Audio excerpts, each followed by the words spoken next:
What's up? What's going on, Jets fans? What are you doing? How you doing out there?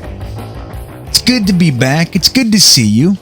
I am Green Bean. Welcome to episode 58 of Greenbean's Jets Pod. I can't believe it. 58 weeks. Yeah. What happened? I can't believe it. Well, anyway, I'm glad you're here. I'm glad to be here. We have so much to discuss today. I'm in a good place with all this. We had such a good time. We streamed the Senior Bowl over on Jetnation's YouTube page, and it was a blast. Jeremy helped me out from NFL Chaos with Jeremy. We had Matt O'Leary.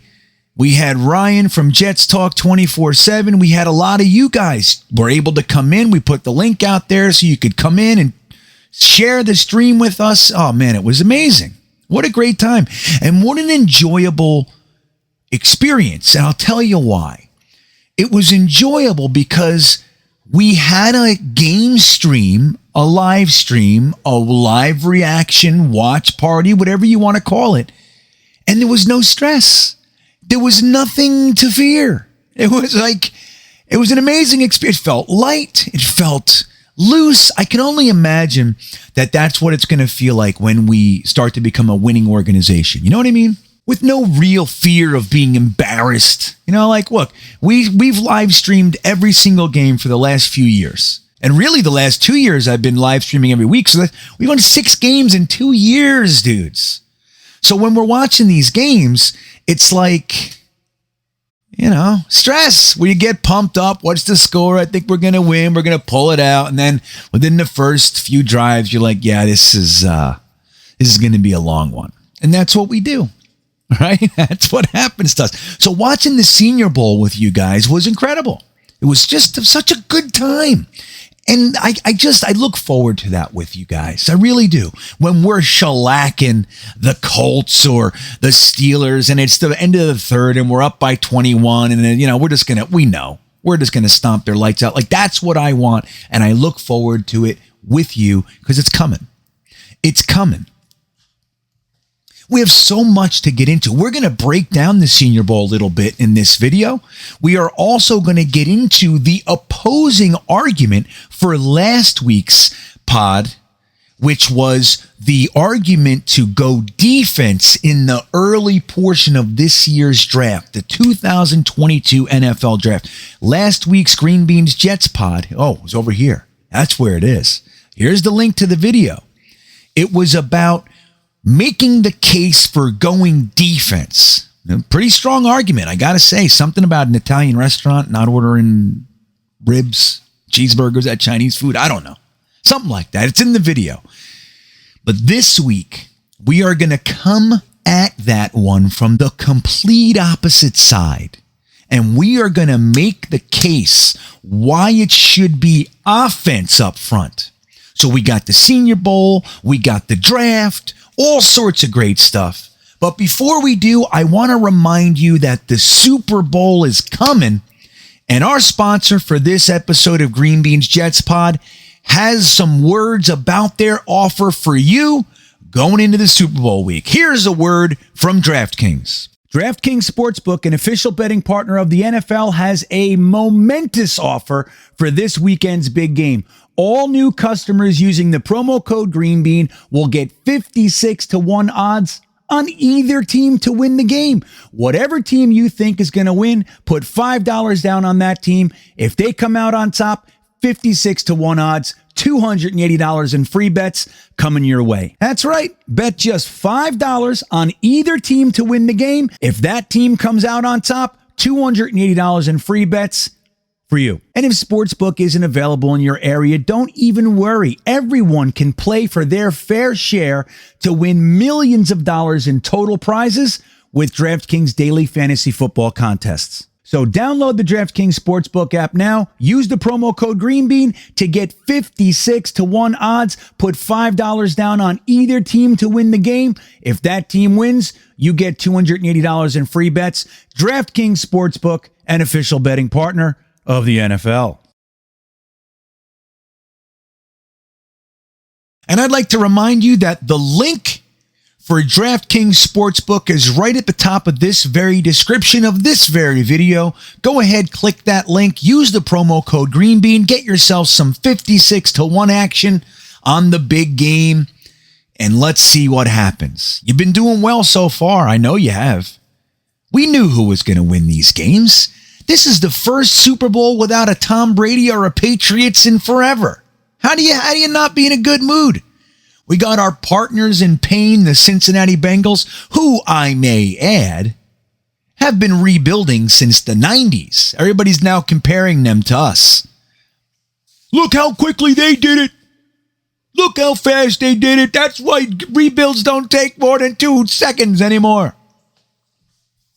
You do realize that they have been trying to rebuild this thing. They haven't won a single playoff game since the 90s. We have won, think about this. We have won probably 5 or 6. Wait, 1, 2, 3, 4, 5, 6, 7. I think we probably won like 8 or 9 playoff games since the Bengals have won coming into this season. So let's just slow it down a smidgen, okay? I know you can spin any argument to sound any way. You know this. I learned it in the young debate team in high school. I can debate anything. You want to talk about Thumans versus Oscar Mayer? I could go into that argument knowing Oscar Mayer's superior, which it's not.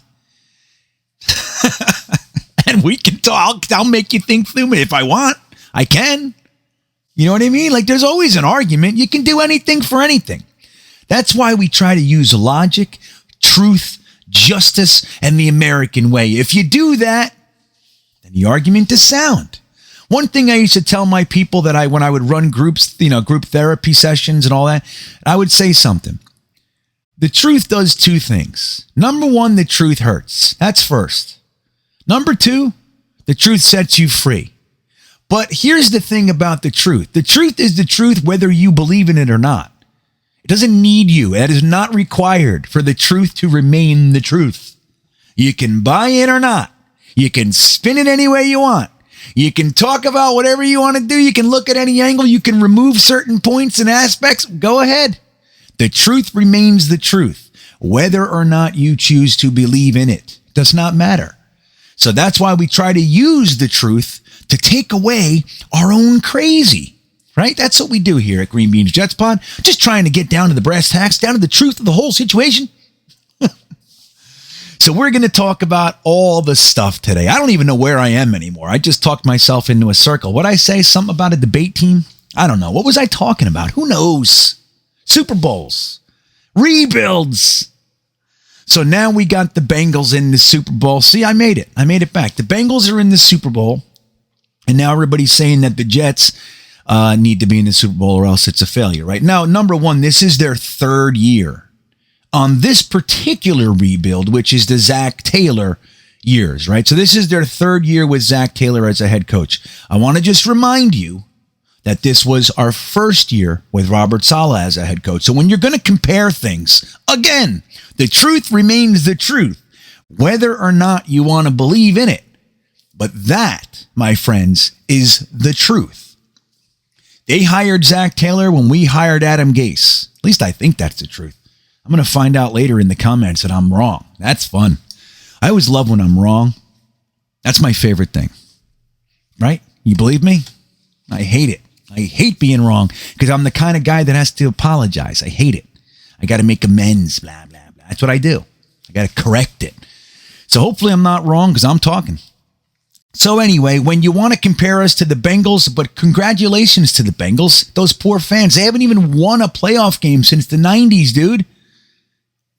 So they've been rooting and rooting just like us, and they've seen nothing. We only have 10 years of no playoff wins. 10. 11. 11, really. So we got 11 years with no wins, which is bad. Don't get me wrong. When you look at it, next to some others, it's not quite the same thing. Making it to the playoffs and losing isn't necessarily great. All right. But so we have, we got to, if we're going to compare to them, then we got to remember this was Robert Saleh's 1st year. This is Zach Taylor's third year. So let's give Robert Saleh till his third year, and then we can talk about it. Okay, how's that sound? But it's nice to see them in the Super Bowl versus the Rams. And why is it a good idea to be happy about the Rams? Well, because of Stafford. Don't forget, man, Stafford was the quarterback taking 4 picks before Mark Sanchez. That's how long he's been around. Matt Stafford was taken first overall. We traded up for Mark Sanchez to take him 5th overall. And then there was the other guy, I forget his name, taken 17th overall, who was actually the quarterback I wanted in that draft, 6'6", all that stuff. He didn't make it very long. He had some emotional stuff go on. Real mental health issues. And back then, it was that, 2006? Was a different world. Doesn't seem like that long ago, but it was. So 2006, Matt Stafford's still here, man. He was up there in the tundra of Detroit, the only great player in an abyss for most of the time. He had, some years with Megatron, actually. He had some good players around him. But they weren't able to put much together. Stafford goes over to the Rams, and he's in the Super Bowl. And I think that's good. I like that for the guy. Stafford was always a good dude, at least as far as I've perceived, right? So the Rams and the Bengals, let's do it. No Patriots, man. No Steelers, no Ravens. You know what I mean? Get out. Sick of you guys. And my wife's a Ravens fan. I got to be careful. Seriously, screw that. I'm done with them. So we got to watch the Senior Bowl. We talked about it for a while. We talked about the rosters. We talked about Phil Savage and what his manipulation of the intricacies of what's going on. Mobile, Alabama alum, dude.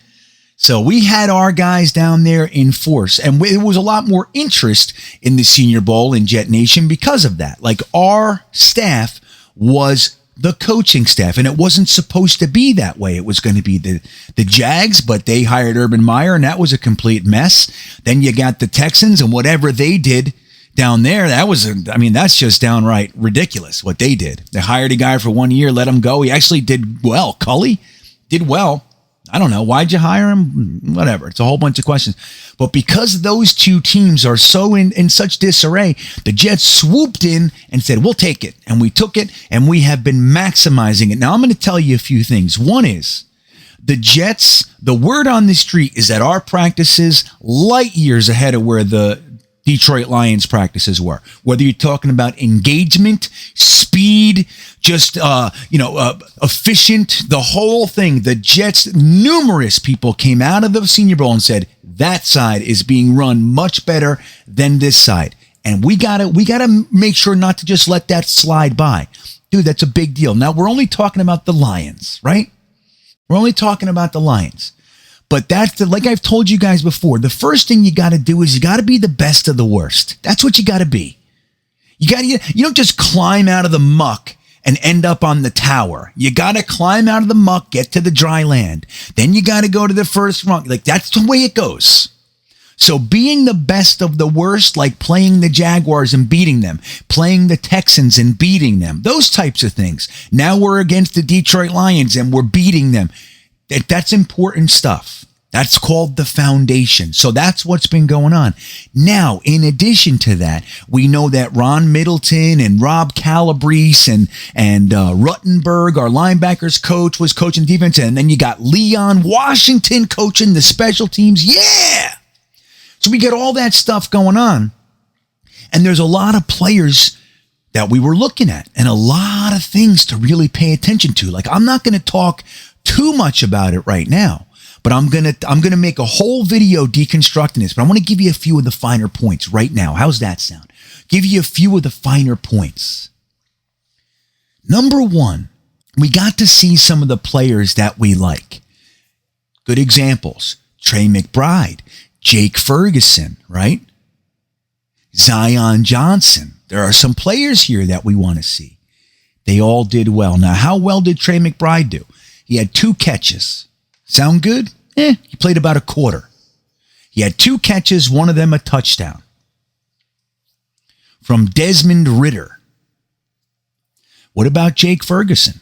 Well, he had 3 catches, but for 62 yards and a touchdown from Desmond Ridder. Now, I want to paint a picture here for you. This is what to look at. The players are fine. We can look at the players. Yeah, Trey McBride did everything you want to see him do. He blocked well. He caught well. He peeled off. He was the perfect security blanket for the quarterback, touchdown, the whole thing. But here's what I want you to pay attention to. Rob Calabrese was calling his first game as an offensive coordinator.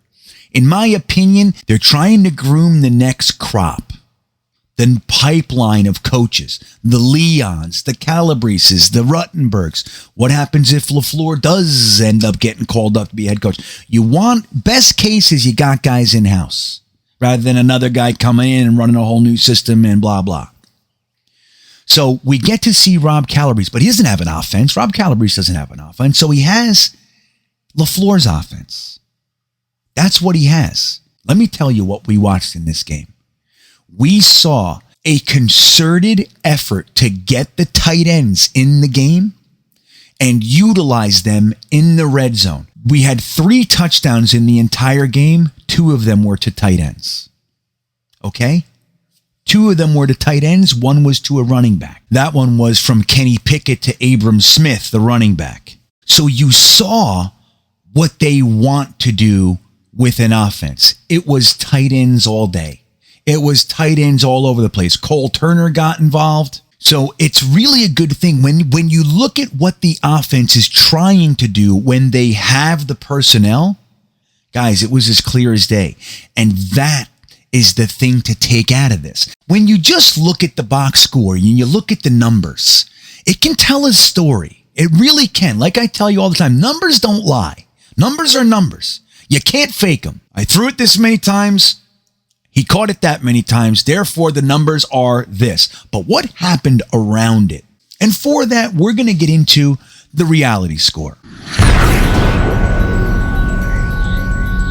So it's a really interesting thing when you're trying to evaluate a game like the Senior Bowl. You want to look and you want to see who stood out.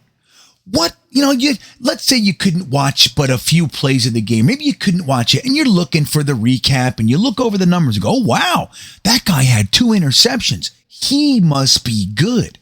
And that happened. There was a guy on the American team who got an interception. I believe it was on Desmond Ridder. Beautiful interception. Jumped up in the air, caught it. Awesome.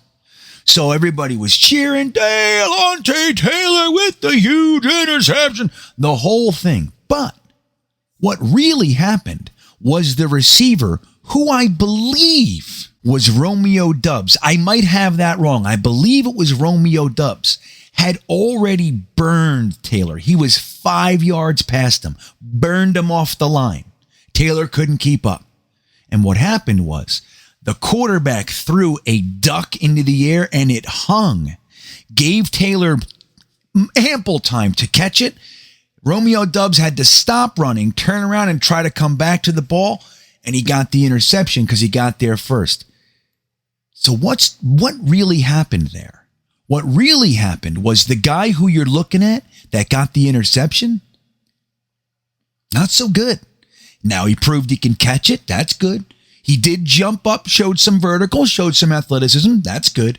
But the truth is, what you want that guy to do, which is not get burned by the receiver, did not happen. Let's look at another thing. There's a running back that I really like in the draft coming up. And he happened to be in the Senior Bowl. And he happened to be on the national team, which was the team coached by the New York Jets. His name is Rachaad White. He's the running back for our boy Herm Edwards in Arizona State. 6'2". He's known as a bruiser. Now, Rachaad White, he was tied for the most rushing attempts, and he had the most rushing yards on the national team. He had 11 rushes for 52 yards, 4.7 yard average, but was not able to get into the end zone. But he did get into the end zone. He blew through the line, carried a guy or so into the end zone. Great play. There was a penalty. It got called back. The team ended up having to kick a field goal. The field goal kicker missed it because he sucks. Name's Mevis. Okay? Anybody with the name Mevis, don't draft him on the Jets. I'm just telling you. I hated him before the missed kick. So Rachaad White he just fiddles off into the smoke without a Senior Bowl touchdown. Maybe not even there. He didn't do much. And actually what happened was he drove into the end zone. And then that whole drive was for nothing. So the quarterback stats, like all the stuff. You see what I'm saying? You look at the box score and you see, okay. What really happened, it was 11 or 12 rushes for 55 yards, 56 yards, and a touchdown. You see? Do you see the difference? And that's what you have to know. When you watch these things, you got to know the story around the numbers. Like, let's take a look at something else with this reality score. We're going to segue from this into the drafting offense in the 2022 NFL draft. Did you know that the MVP of the game was a defensive lineman? How the hell does that happen? Don't quarterbacks usually get MVP? Maybe a wide receiver? What about a defensive back with a pick or two? No, a defensive lineman. Why is that? Well, because it happens to be the strength of this year's team. Now, let's look at one of the more highly regarded interior offensive linemen. Now, I don't like him for the Jets. He's got some really serious charges against him. 2 counts of sexual misconduct on a minor. You know what I mean? Just stay away. It's coming from LSU. I don't love LSU anyway. Jamal Adams did that to me. But so Ed Ingram from LSU. He's got some charges, so maybe he's not on our radar. But he's known as one of the stronger 2nd to 4th round offensive linemen. Strong guy. He went against the MVP today, who happened to be Perion Winfrey out of Oklahoma. Perion Winfrey dominated him. And I mean pushed him around, rode around him, drove him back into the court, whatever he needed to do. No Ed Ingram nor the center could stop this guy. He got 2 sacks and 3 tackles for loss, and that's in addition to him consistently terrorizing the backfield. When you look at the stats of the game and what really happened, you're going to see the wide receivers, you're going to see the tight ends, you're going to see the quarterbacks. But what really happened today and why the national team won was because of the defense, particularly the defensive line, which again is probably the strength of this draft class. Absolutely dominated the offensive line in front of them. Like Robert Saleh said, it's the one position that can take away everybody on offense. And it did that today. Poor Malik Willis, who actually ended up looking good. He was 2 for 4. He had 4 rushes for 54 yards. The guy looked loose and just slithery back there. Really did. He looked good for being chased constantly. His offensive line could give him nothing. That's because of Perion Winfrey and the guy who I think raised his draft stock the most in the entire game was Boye Mafe, the edge rusher out of Minnesota. Dude, 2 more sacks, and let me tell you something. This guy looked unstoppable all day long. I'm telling you right now, he's my new favorite edge rusher out of the top 3. Period. The guy was unstoppable. Boye Mafe, check him out. But him and Winfrey, they couldn't be stopped today. Couldn't be stopped. Now, will that happen and continue when they get to the NFL? We don't know. But this was the Senior Bowl. They dominated it. Now, just as easily, Boye Mafe could have been called the MVP. He was constantly run stuffing, sacking, chasing the quarterback. It was out of control. So again, when we look at this, when you look at the headlines and the box scores, you're going to see all the guys. They're going to talk about Kenny Pickett. They're going to talk about Malik Willis. They're going to talk about this guy or that guy. And the real story of the day was the story of defensive linemen, edge rusher and interior, and they dominated again. And that is the reality score. So here we go. We're inching closer to the draft. Just every day is one day closer to the NFL draft. April 28th. First, we got March 16th. We do have the free agent period before that. And this weekend was an important one as we try to figure out who's where and what. But it is interesting as I try to make this case for offense up top of the draft. Don't forget, we have 2 first-round picks. Not only do we have 2 first-round picks, we have 2 top 10 picks. We have number 4 overall and number 10 overall. Not only that, we have 2 early second round picks, number 35 and 38 in the second round. Don't forget the second round starts at 33. So 3 picks into the second round, Jets are up. 3 picks later, Jets are up. So we have 2 top 40 picks, which quite frankly can change our franchise for the foreseeable future. That's how impactful this draft can be. So what we do with those 2 top picks in particular, and then slightly less those second 2 picks, is paramount. Last week, we talked all about the defense. Things like 70% of the top 10 happen to be on defense on average. Again, I'm going to use the Senior Bowl. The MVP of the game was defense. Yeah, it's rare, guys. And then defensive line, that's even more rare. Interior defensive line, even more rare still. So how can we possibly make a case to go offense in this year's draft with our 2 number 1 picks? Well, let's talk about this. Number 1, when I say something like 70% of the top 10 talent happens to be on defense, that does leave another large percentage, which is 30%. Anybody ever tell you that you're going to make 30% on the dollar? You'd be very, very happy with that percentage. So this is nothing to just laugh at over here. 30% is significant. 3 guys would be worthy of a top 10 by those numbers. Okay, so there's that alone. When you look at what Joe Douglas has done up until this point, he came on after the draft in 2019. Don't forget, McCagnon took Quinnen Williams, Ja'Kai Polite, Blake Cashman,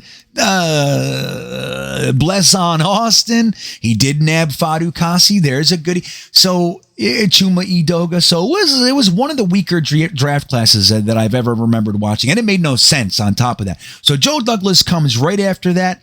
McCagnon also gave huge contracts to C.J. Mosley, to Le'Veon Bell, to Trumaine Johnson, all those types of things. Trumaine Johnson was the year before, but you get the point. Joe Douglas comes on, and his first year, he just gets to sit here. He gets to sit here. He has nothing. His hands are tied, but he has needs. McCagnon had 5 drafts and 5 free agent periods, yet when Joe Douglas got here, the cupboards were bare. How the hell does that happen? How's that happen? You got no talent in the room.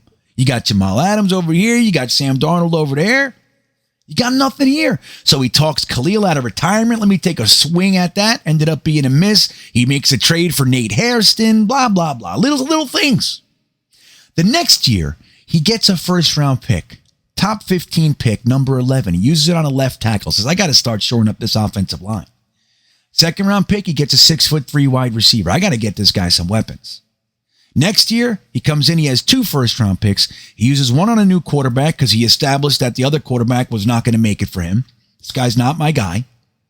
He picks a quarterback, and then he picks another offensive lineman, Elijah Vera Tucker. He says, all right, we're going to continue to build this offensive line. Then he goes and takes Elijah Moore, another wide receiver, exact opposite of Denzel Mims, 6'3" over here, 5'10" over here. Okay, lightning quick.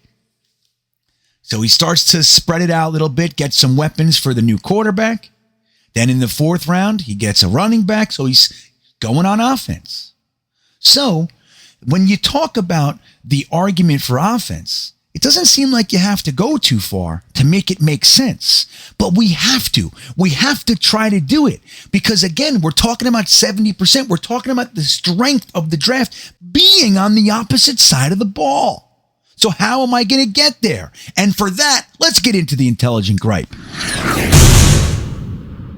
So here I sit.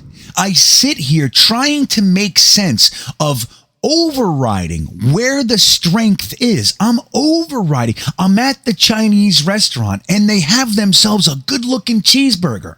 A cheeseburger at the Chinese restaurant. I have to figure out how to make that cheeseburger make sense. Well, maybe I looked in a magazine and their critics said a hidden gem happens to be the cheeseburger at this Chinese restaurant. You never think it's the thing to order. Maybe that's what it is. Maybe the best guy for my team, for my scheme, is sitting right there. Do I override that? Do I bypass the best possible guy for my scheme?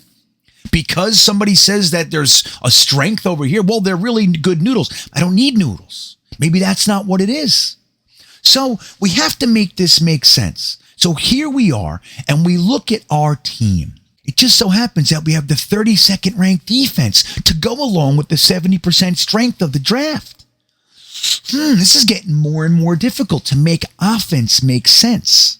70% lopsided strength margin? Our defense is 32nd ranked defense in the league? Now here's where it starts to make some sense. The draft in 2020, we cannot forget, we cannot overlook that Joe Douglas was not in charge that year. Was not in charge. You can try to make a case all you want. He wasn't. He was on equal footing with one Adam Gase, who happens to be, in my opinion, the worst coach in Jets history. So he was on equal footing with Adam Gase. So the decisions that were being made, and just this makes sense even if they weren't on equal footing. If Joe Douglas was the boss, it would still make sense that Joe Douglas is getting guys that fit the scheme for the previous coach. Don't forget, they went 6-2 to end the year. There was lots of faith in what Adam Gase was doing. He turned it around mid-season, all that jazz, remember? So they're getting guys for Adam Gase's system. We've already seen, for whatever the reason, let's just leave it where it is. We don't have to get into the debate about it. Denzel Mims, the 6'3 wide receiver that I talked about a few minutes ago, is not really a part of the plans of this regime, this coaching staff, whatever the reason. Mekhi Becton got injured, so we don't know what's going to go on with him. We don't know. He was supposed to come back after 6 to 8 weeks. He stayed out all 17 weeks, and he was never back, so we don't know what the story is with him. So it just could be that first 2020 draft class, as much as we may have liked it when it happened, and I did, loved it, loved those first two picks, thought they were fantastic. Maybe, just maybe, both of them are not going to be a part of the future plans. Where would that leave us? That would leave us with one draft for the offense that we've done. Okay, it's starting to get a little bit thinner. Look at our needs on offense. Without those two players, we have Elijah Moore and Corey Davis under contract as far as wide receivers. We have AVT, Connor McGovern, Chuma Edoga, George Fant under contract for the offensive line. Do you see it? Now these holes are starting to become more glaring. If in fact, even if one of those two guys aren't going to be part of the future plans, they must be replaced. Now, it just so happens that in today's NFL, offense is king. The NFL has made a concerted effort over the past decade to encourage teams and make it easier for teams to score points. Why? Because the layman fan, that's what gets them excited. Guys like myself, I love a good defensive game. I love, grinding out in the mud, 1 yard gains, back and forth. I love that stuff. The common everyday fan, no. They want to see touchdowns. That's what they want to see. They know if the TV's on in a room and there's 20 people at a party, 30 people at a party, that when touchdowns start getting scored, people's attention starts going towards the TV. They know that. A defensive game, people start looking on their phone. People start going, you know what? I'm going to get some more dip. That's what happens. They know it. So they've made it more difficult for the defense to stop the offense. Now, since that has happened, the Jets have largely concentrated their resources on defense. Guys like Muhammad Wilkerson, Quentin Coples, D. Milliner, Kyle Wilson, Sheldon Richardson, Calvin Pryor, Jamal Adams, Marcus May. It goes on and on and on, man. Since the NFL has switched gears and made it an offensive throwing, passing, scoring league, the Jets have largely concentrated on the other side of the ball, which is an old, antiquated idea. You look at teams like the Chiefs, Andy Reid. You look at teams like the Rams, Sean McVay. You look at Kyle Shanahan in San Francisco. You look at even the Ravens, who were a grounded out running, for years. They went and got Lamar Jackson, started airing it out, spread them out. You look at the Bills. They got Josh Allen tossing the rock all over the place to Stephon Diggs and Beasley and all these guys. It would make sense to get on board with the offensive movement in the NFL. They are encouraged. They're giving you credits. They're making it easier. Why paddle upstream? Why? Why are you going to force the issue and go, defense wins championships? Yeah, maybe before all the rule changes. So getting on board with that side of things would make sense. Again, the NFL is giving you concessions to make that side of the ball easier, which would mean you can actually spend less resources to get the same result on the offensive side of the ball. So your resources are going to gain interest. They're going to increase. They're going to inflate. They're going to maybe even double in some instances. You spend a little money over here and it turns into that much more than when you spend the same amount of money over here. Okay. Now let's just get away from the whole grand scheme of things and whittle it back down to our specific needs. What do we need on our team? We know we need an edge rusher. We know we probably need a vet cornerback, but maybe not. We need some safeties because we only have one on the team, and we need to give CJ Mosley a little linebacker help. What do we need on offense? We got our quarterback. We got a left guard. We have a tackle, whether he's left or right. George Fant, he's fine. We hope Mekhi Becton can be a part of it. We got Elijah Moore. We have holes everywhere else. Number one, let's start with our offensive line. The offensive line, this is Joe Douglas's third offseason. He came here saying, I'm going to fix the line. Football begins in the trenches. It begins in the trenches. And he's right. Both sides of the ball. Robert Saleh came in and said, football begins in the trenches. Both sides of the ball. So we finally have two guys that are intertwined on their thinking. This being the third season for Joe Douglas, he has put resources in the offensive line. He's got his quarterback. You need, without question, to take care of this offensive line. This is the year it must be completed. We cannot go into yet more seasons saying, well, we got to give the offensive line time to gel and they'll be ready around week 8. It can't happen anymore.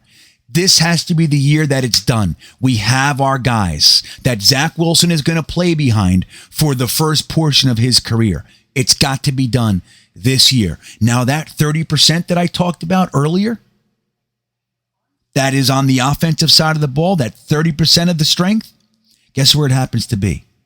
Offensive line.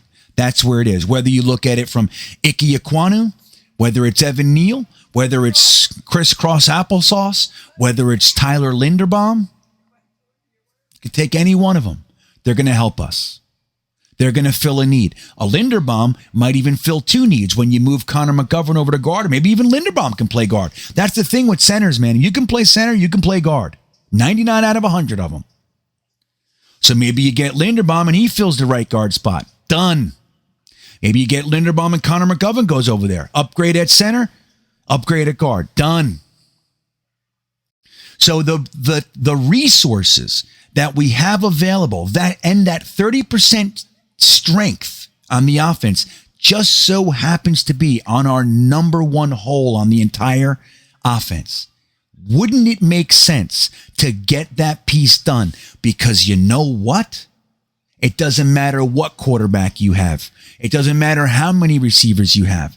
If the offensive line cannot stop their defensive line, everything else you're trying to do, out the window. It's done. It's over. We saw it with Patrick Mahomes. Yeah, he still had Tyreek Hill. He still had Watkins. He still had all the guys. Kels, they were all there. His offensive line was hurt, decimated. He did nothing. That whole game was a boring Super Bowl. You could have called it a defensive Super Bowl. No points. Boring. So that's the whole thing. It does line up that our offensive needs can be filled by where the strength is on the offensive side of the ball at the top end of the draft. Let's not forget, we don't have 2 firsts. We have pick 14 and pick 26. That's not, we have 2 top 10 picks. You need to get out of there with 2 top 10 players if you don't trade back. Trading back, whole different conversation. We'll get into that in another video. But when you talk about having 2 top 10 picks, it is absolutely paramount that you leave them with 2 top 10 players. When you hand in that card, you trade in that pick for a guy who's worthy of being a top 10 player. Without question.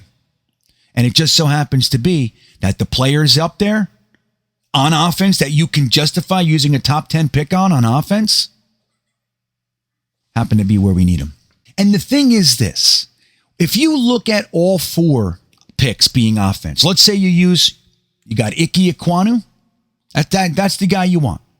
And then you get Tyler Linderbaum, your offensive line is done. You don't have to worry about it for 10 years. Just like that. Now you go into the second round, you got pick 35 and 38. You grab Trey McBride, the tight end that I talked about with the Senior Bowl. This offense, Mike LaFleur, Rob Calabrese, those guys, they want to use tight ends. It was all over the Senior Bowl. That was the Jets offense. It was all over the Senior Bowl. They want to use tight ends. They need tight ends that are built a certain way. That's what they want. They want them to be able to block, and they want them to be able to peel off those blocks after blocking effectively, peel off the block, be a reliable safety outlet for the quarterback, and score touchdowns. And that's what you saw today. 2/3 of the touchdowns on our offense were tight ends. So you use 35 on tight end. And then at 38, you can maybe think about going defense. And you can get Mafi, the guy who stole the show at the Senior Bowl. Maybe that's what you do. Maybe you even keep with the offensive theme. And you get yourself a wide receiver. There's going to be all sorts of wide receivers sitting there. If you do that, you can use the top end of this draft and take care of your offense for the next at least 5 years in this one draft. If you make the decision, we're fixing the offense, it can be done this year. You have 4 top 40 picks. You take Evan Neal or Icky or Chris Cross. You take your tackle up top. You take Linderbaum the next. These are just examples. Linderbaum next. You take Trey McBride and you take Mechie or Ross or whatever wide receiver strikes your fancy at 38. There's going to be plenty of them that slip through to that point. Now, coming out of the second round, different story. It's going to be a whole different crop of players. But picks 35 and 38, those are first round picks, my friend. Those are the guys that slip through for one reason or another. They're always there every single year. Guys who shouldn't be there. Think about that. You get 2 offensive linemen, you get a tight end, and you get a wide receiver. You're fixed for 5 years. Zach Wilson doesn't have to worry about a thing. He's got his weapons. He's got his protection. He's got his safety valve. Perfect. If you make that decision. There is logic here. You can start worrying about the defense with the other 5 picks that we have. We have a third, 2 fourths, and 2 fifths. Get the defense on that side. You can get some good pass rushers and linebackers back there. Chad Muma, who was another one who stole the show today, he'll be there in the third. Most likely. Maybe not. It's a good chance he'll be there in the third. Grab Chad Muma with your third round pick. Going offense doesn't sound so silly anymore, and that is the intelligent gripe. So guys, it's not so difficult. You can be open to numerous lines of thinking if you just remain open. Something being open-minded and willing, let me be just willing to hear you. If I'm just willing to hear you, if I'm like, nope, the whole time you're talking, let's say I think we need to go edge. I don't care who it is. We need to get an edge rusher. You're trying to tell me why we should go up. Nope. Then I'm never going to hear it. And I'm going to keep thinking that I'm right. Doesn't matter what the truth is. I'm right. But if I'm open-minded and willing to listen, just willing to consider, you can hear all sorts of logical potential. And going offense in the first round and beyond, it's not exactly as illogical as you might think. It doesn't matter that 70% of the top 10 strength happens to be on defense. It doesn't matter that the Senior Bowl was stolen by defense. It doesn't matter that the MVP of the Senior Bowl happened to be an interior defensive lineman. You can still get the guys that you need in the place that you need it, because the league is tilted offense and we can't do anything without that quarterback of ours being protected and having outlets to throw to. Let's not forget, he had the most drop passes in the league up to one point in his rookie season. He also was the most sacked, most hurried, most pressured quarterback up to a certain point in the season. We got to protect this guy, and we got to give him receivers that are going to catch the ball. It's that simple. So let me know what you think in the comments, guys. I want to thank you for stopping by. I want to thank you guys for the contest. We passed 5,000. I can't believe I meant to say it earlier. I want to thank you guys so much. We're going to be giving out the prizes this week. We will be announcing the winners. It's going to be a long process. I got 1,600 of you to feather through. So we're going to find out who the winners are. 2 of you are going to get a free shirt from the GreenBeanjetsfan.com merch store. 1 of you is going to get that shirt and a Manscaped Ultra Smooth pack along with some Green Bean stickers. And we'll be doing that this week. But thank you. The milestone has been eclipsed. It's in the rear view mirror. We're already heading toward the next one. And I thank you guys for that. And if you want to support me on Patreon, again, we use the value for value system. The link to my Patreon is in the top of the description. And you can find all the information via that link. And I want to thank our sponsors for this podcast, DraftKings, one more time. Again, the link to DraftKings Sportsbook is in the top of the description of this very video. Go ahead, click that link and use promo code GreenBean for 56-1 odds. And I wish you well, rooting and betting on that Super Bowl. I hope you win. That all said, have a great week, everybody, and go Jets.